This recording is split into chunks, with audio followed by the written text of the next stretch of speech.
बिहार में अब समझ ही में नहीं आ रहा है कि आखिर सुरक्षित है कौन। ये शराबबंदी के आड़ में बिहार में सबसे ज़्यादा हत्याएं जो है वो शुरू हो गई। जितना देर से समझेंगे उतनी ज़्यादा बर्बादी होगी बिहार की। और आग लगी हुई है, कब किसका घर जल जाएगा इसमें कोई गारंटी नहीं। 7 महीना में 1400 से ज़्यादा हत्याएं हुई है। एम्स की नर्स शोभा देवी ने सोचा भी नहीं होगा कि गुरुवार को जब वो अपने काम में जा रही हैं तो घर में दोनों बच्चे सुरक्षित नहीं होंगे। और जो कुछ पटना से सटे जानीपुर थाना क्षेत्र में हुआ है उसने रोंगटे खड़े कर दिए हैं। बाकी इस विषय पर बातचीत करने के लिए जनसुराज के नेता मनीष कश्यप जी हमारे साथ हैं। मनीष कश्यप जी, बिहार में अब समझ ही में नहीं आ रहा है कि आखिर सुरक्षित है कौन। ये शराबबंदी के आड़ में बिहार में सबसे ज़्यादा हत्याएं जो है वो शुरू हो गई। ये ज़मीनी सर्वेक्षण, ज़मीन भूमि सर्वेक्षण के नाम पे जो है बिहार में सबसे ज़्यादा हत्याएं शुरू हो गई। अब ऐसा मैं क्यों बोल रहा हूँ, क्योंकि ज़मीनी विवाद में सबसे ज़्यादा जो है हत्या हो रही है। क्योंकि सर्वेक्षण के नाम पे जो है भाई भाई में आपस में लड़ रहा है, कोई कागज़ नहीं दे रहा है, कोई अधिकारी को जो है पैसा दे के जो है ज़मीन को जो है अपने नाम पर करा ले रहा है, बहुत सारी चीज़ें। और शराब जब से बंद हुआ तब से जो है सूखा नशा जो है बिहार के घर घर गांव गांव में पहुंच गया। जिस घर में जो व्यक्ति चाहे जब चाहे तब जो है सूखा नशा जो है अपने घर में मंगा सकता है। अगर वो नहीं मंगा रहा है तो वो ठीक है, लेकिन वो जब चाहेगा तब मंगा सकता है। ऐसा सोशल मीडिया पे सामने आ रहा है कि ललन कुमार गुप्ता जो हैं वो इलेक्शन कमीशन, निर्वाचन आयोग में जो है काम करते हैं। अब चतुर्थ वर्गीय कर्मचारी हैं। और शोभा गुप्ता जो उनकी धर्मपत्नी हैं वो एम्स की नर्स हैं। और उनके घर पे जो है उनके 2 बच्चे, एक 15 वर्ष की अंजलि और उसके बाद से जो है अंश जो उनका बेटा था वो 10 वर्ष का। ये दोनों घर में थे। और जो पिता थे वो ललन गुप्ता जी जो है वो अपने काम पे गए थे और शोभा गुप्ता जो नर्स थी वो अपने काम पे गई थी। उसके बाद से जो है वहाँ के आसपास के कुछ स्मैकियर या कुछ गंदे निगाह से देखने वाले लोग जो है उन लोगों ने जो है उन पे जो है नज़र गड़ाए रखा था कि माता पिता सब बाहर जाते हैं। और घर के अंदर आग लग गई। आग अब लगी कि लगाई गई, यही जांच का विषय है। क्योंकि कुछ लोग बोल रहा है कि आग लग गई जैसा कि प्रशासन बोल रहा है, लेकिन लोग कह रहे हैं कि नहीं, इसके घर के अंदर घुस के जो है बच्चों के साथ गलत किया गया और उसके बाद से बाहर से कुंडी लगा दी गई। अगर घर के अंदर सिर्फ और सिर्फ 2 ही बच्चे रहेंगे तो वो कमरे के अंदर रहेंगे और बाहर से कुंडी कैसे लगा देंगे, कैसे लगा देंगे। तो वर्तमान समय में बिहार में कौन सुरक्षित है समझ ही में नहीं आ रहा है। डॉक्टरों के ऊपर जो है वो हमला हो जा रहा है, अस्पतालों में हमला हो जा रहा है मरीज के ऊपर।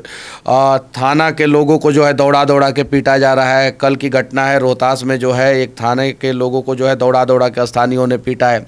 उसके बाद से नेताओं के ऊपर गोलियां चल जा रही है। वो जो है भाजपा के नेता हों, जदयू के, कांग्रेस के, आरजेडी के, किसी भी पार्टी के नेता हों।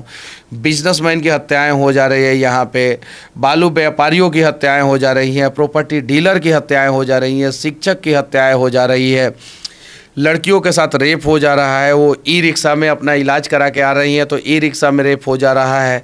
उनके साथ जो है होमगार्ड की बहाली के लिए वो आ रही हैं और सरकारी एम्बुलेंस से जा रही हैं तो जो है एम्बुलेंस में उनके साथ रेप हो जा रहा है।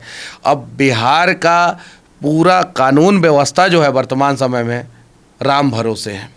लेकिन मनीष जी, एक बड़ा सवाल कि जो पटना एम्स में कार्यरत नर्स हैं उनका जो घर है 3 साल पहले उन लोगों ने ज़मीन खरीद के नगवा जो है जानीपुर थाना क्षेत्र में आता है, पटना का इलाका है, राजधानी अब उसको कह ले। अगल में नौबतपुर है और इधर फुलवारी शरीफ थाना आता है और बगल में खगौल है। ऐसे इलाके में जो लोग नए बसाव वाले इलाके में बस रहे तो बड़ा खतरा उत्पन्न हो गया। देखिए, बिहार का हर एक जगह सुरक्षित होना चाहिए।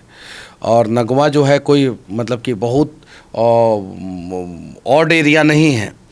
नगमा तो जो है वो पटना से जो है पटना ज़िला में है। पटना शहर से जो है वो 15 किलोमीटर 17 किलोमीटर की दूरी पे है। वो जो जहाँ पे इनका घर है उसके चारों तरफ जो है अलग अलग थाना आता है, अलग अलग थाना आता है। लेकिन अगर आप अपने परिवार को जो है सुरक्षित रखना चाहते हैं वर्तमान समय में तो मैं तो बस इतना ही कहूँगा कि आप अपने आप को सुरक्षित करने से पहले ये सोच लीजिए कि आप कहाँ रह रहे हैं। ये सरकार आपको कोई सुरक्षा देने वाली नहीं है। लेकिन ऐसा भी हम नहीं कह सकते हैं क्योंकि जो लोगों के बीच में रह रहा है, शहर के बीच में रह रहा है। अब खेमका जी जो बिजनेसमैन थे वो पूरा सुरक्षा के साथ थे, उनके साथ क्यों ऐसा हो गया? वो जो बालू के व्यापारी के साथ हुआ है, अभी संतोष यादव जो शिक्षक थे, दरियापुर थाने में जो घटना घटी, वो उनकी क्या गलती थी? वो तो शिक्षक थे। तो ये सारी चीज़ें हैं। देखिए, सीरिया क्यों बर्बाद हुआ? सीरिया में जो है वहाँ के लोगों को जो है एक गोली, टेबलेट और वाइट नशा देना शुरू किया गया। मिडल ईस्ट को जो है अस्त व्यस्त करने के लिए जो है नशीली गोली और वो नशीला पदार्थ जो है वहाँ के युवाओं को देना शुरू कर दिया गया। पिछले लगभग 7-8 साल से वही काम जो है बिहार में हो रहा है। और बिहार के बहुत सारे बुद्धिजीवी और जो अशिक्षित लोग हैं वो इस चीज़ को समझ नहीं पा रहे हैं। आप जितना देर से समझेंगे उतनी ज़्यादा बर्बादी होगी बिहार की।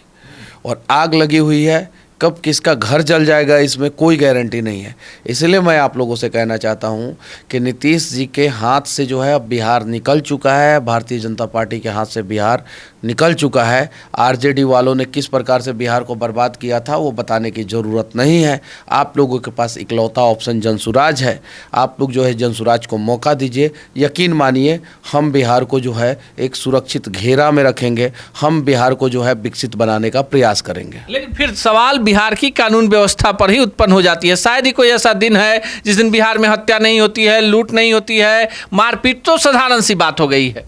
7 महीना में 1400 से ज़्यादा हत्याएं हुई है 7 महीना में, जिसमें 30% से ज़्यादा जो है वो पैसा लेके जो है हत्याएं हुई है। 30% से ज़्यादा, कहीं नहीं तो कहीं ये आंकड़ा जो है चौंकाने वाला है। और इस पे जो है चर्चा ना हो, इसके लिए जो है महावीरी झंडा के जुलूस के दौरान जो है कहीं पत्थर फेंक दिया जाता है, कहीं सांप्रदायिक चीज़ों को जो है भड़का दिया जाता है, कहीं मंदिर पे जो है उसके दरवाजे पे कुछ फेंक दिया जाता है, कहीं मस्जिद के दरवाजे पे कुछ फेंक दिया जाता है। और इस प्रकार की जब सांप्रदायिक हिंसाएं भड़कती है तो आपने देखा होगा बिहार में, बिहार की सरकार जो अपने आप को हिंदुवादी सरकार होने का जो है ढिंढोरा पीटती है, जो बीजेपी भारतीय जनता पार्टी वाले और नीतीश कुमार जो है सेकुलर ढिंढोरा पीटते हैं, इसमें जो है सबसे ज़्यादा गिरफ्तारी हिंदुओं की ही होती है, सबसे ज़्यादा। ये सच्चाई है और इसको हिंदू मुस्लिम एंगल से नहीं देखने की ज़रूरत है। आग लगी है, बर्बाद सब होंगे, बस कोई धीरे धीरे होगा, कोई थोड़ा जल्दी होगा। तो इस चीज़ को रोकने की ज़रूरत है। अब जैसे आपको सुनने को मिला होगा कि मुहर्रम के जुलूस के दौरान जो है वो अवैध हथियार लहराना, फिलिस्तीन का झंडा लहराना और पीछे प्रशासन का चलना, ये संदेह के घेरे में खड़ा करता है कि बिहार को जो है एक्चुअल मुद्दे से जो है ये भारतीय जनता पार्टी और नीतीश कुमार के लोग जो है भटकाना चाहते हैं। एक अपने आप को जो है मुसलमानों का रहनुमा कहता है, एक अपने आप को हिंदुओं का रहनुमा कहता है, और दोनों एक साथ एक ही थाली में खाते हैं और एक ही साथ जो है सरकार बनाते हैं। एक जाके टोपी पहनता है और दूसरा जाके जो है भगवा गमछा पहनता है और उसके बाद से कहता है कि हम हिंदुओं का विकास करेंगे और एक कहेगा कि हम सब सेकुलर रहेंगे। देखिए कितना बड़ा ये सारी चीज़ें, और ये लोग जो है आपस में ही जो है विवाद पैदा करते हैं। विवाद पैदा करके जो है आपको एक्चुअल मुद्दे से भटका देंगे। बाढ़ आया, लोगों का घर कटा, नहीं चर्चा होगा। हत्याएं हो रही है, नहीं चर्चा होगा। ड्रग्स जो है हर एक गांव तक पहुंच गया है, नशा वाली गोली जो है हर एक गांव तक पहुंच गया है। शराबबंदी के बावजूद जो है शराब मिल रहा है यहाँ पे, इन सब चीज़ों पर चर्चा नहीं होगा। बिहार जो है दूसरे राज्यों के तुलना में 40 साल पीछे है, इन पर चर्चा नहीं होगा। देश के 100 पॉल्यूटेड शहर में से जो है बिहार के जो है आधे से अधिक शहर रहते हैं, इस पे चर्चा नहीं होगा। करप्शन का चरम सीमा इतना बड़ा हो गया है कि 71,000 करोड़ का घोटाला होता है, सीएजी का रिपोर्ट आता है, इस पे चर्चा नहीं होगा। उसके अलावा जो है नीति आयोग कहता है कि बिहार का स्वास्थ्य व्यवस्था सबसे खराब है, इस पे चर्चा नहीं होगा, क्योंकि यहाँ पे हिंदू मुसलमान चुनाव के समय में कर दिया जाएगा। ये सच्चाई है। लेकिन विधानसभा का घेराव करने प्रशांत किशोर मनीष कश्यप जाएंगे तो एफआईआर दर्ज, एफआईआर हो जाएगा, तब एफआईआर हो जाएगा। और हमने क्यों विधानसभा का घेराव किया था? 3 डिसमिल ज़मीन की बात जो है नीतीश कुमार ने कहा था कि भूमिहीन बिहार के सभी लोगों को 3 डिसमिल ज़मीन देंगे। हम उन्हीं के कहे हुए वादों को पूरा कराने के लिए हमने विधानसभा का घेराव किया था। हम ये नहीं कह रहे थे कि आप 3-3 बीघा ज़मीन दे दीजिए, 3-3 एकड़ ज़मीन दे दीजिए। हम बोल रहे थे आपने बोला था आपको देना पड़ेगा, और नहीं तो आपने झूठ बोला था। हम बोल रहे थे कि आपने बोला था 94 लाख युवाओं को 2-2 लाख रुपया देंगे बिजनेस करने के लिए, आप क्यों नहीं दिए? कितने युवाओं को दिए बताइए? और यहाँ तक कि जो बिहार में वैकेंसियाँ आ रही है सरकारी डिपार्टमेंट में, उसमें 70% जो है बाहर के लोग आ जा रहे हैं, 60% बाहर के लोग आ जा रहे हैं। पिछली बार जो वैकेंसी आई थी शिक्षक बहाली में, उसमें क्या था कि नीतीश कुमार को प्रधानमंत्री बनने का जो है बुखार सवार हो गया था, और इन्होंने क्या किया कि यूपी, झारखंड और अलग अलग राज्यों से जो है शिक्षक बहाली में अभ्यर्थियों को ले लिया, क्योंकि इनको जो है अपने आप को जो है देश लेवल का नेता साबित करना था, अपने आप को एस्टेब्लिश करना था। तो यूपी के बच्चे अगर आके बिहार में नौकरी करेंगे तो ये इस प्रकार का मैसेज सर्कुलेट करेंगे, झारखंड के बच्चे आके अगर नौकरी करेंगे तो उस प्रकार का मैसेज सर्कुलेट करेंगे। लेकिन ये चीज़ें जो है बैकफायर हो गया, उल्टा हो गया। 2024 के चुनाव से पहले नीतीश कुमार जी जो है बीजेपी में आ गए। अब जब नीतीश कुमार जी कहते हैं कि हमने जो है 8 लाख लोगों को जो है 20 साल में नौकरी दिया और अगले 5 साल में जो है हम 1 करोड़ लोगों को नौकरी देंगे, तो हम कहते हैं कि जो 8 लाख लोगों को नौकरी दिया उसका डेटा सार्वजनिक कीजिए और आपके कार्यकाल में कितने लोगों को नौकरी से निकाला गया वो भी बताइए।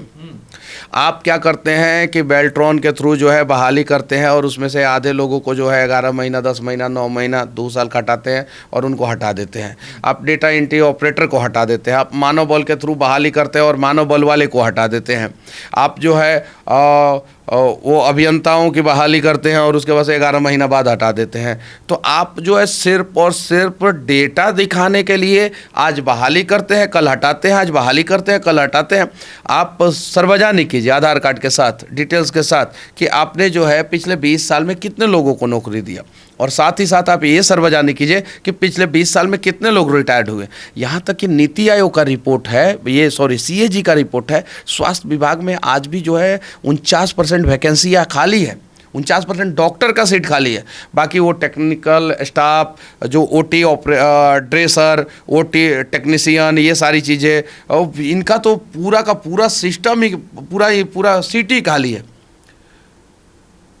अब इन सब चीज़ों पे चर्चा कब नहीं होगा? जब बिहार में हिंदू मुसलमान हो जाएगा। हिंदू मुसलमान हो जाएगा तो इन सब चीज़ों पे चर्चा नहीं होगा। अब हिंदू मुसलमान अगर किया जा रहा है हर चुनाव में, 1 बार हुआ चलिए ठीक है, 2 बार हुआ चलिए ठीक है, 3 बार हुआ चलिए ठीक है, बार बार अगर वहीं होगा तो हिंदुओं को भी सोचने की ज़रूरत है और मुसलमानों को भी सोचने की ज़रूरत है कि आपके नाम पे ये लोग राजनीति कर रहे हैं और आपके बच्चों का भविष्य जो है वो भ्रष्टाचार की भट्टी में जला रहे हैं। सोचना आपको है। अगर बिहार को बदलना है तो जनसुराज का साथ देना ही होगा किसी भी हाल में। बाकी आपको क्या लगता है कि बिहार में बदहाल व्यवस्था, कानून व्यवस्था की स्थिति और तमाम मुद्दे जिन पर मनीष कश्यप बिहार की जनता को जगाने निकले हैं, उस पर क्या होना चाहिए? कमेंट बॉक्स में जरूर बताएं।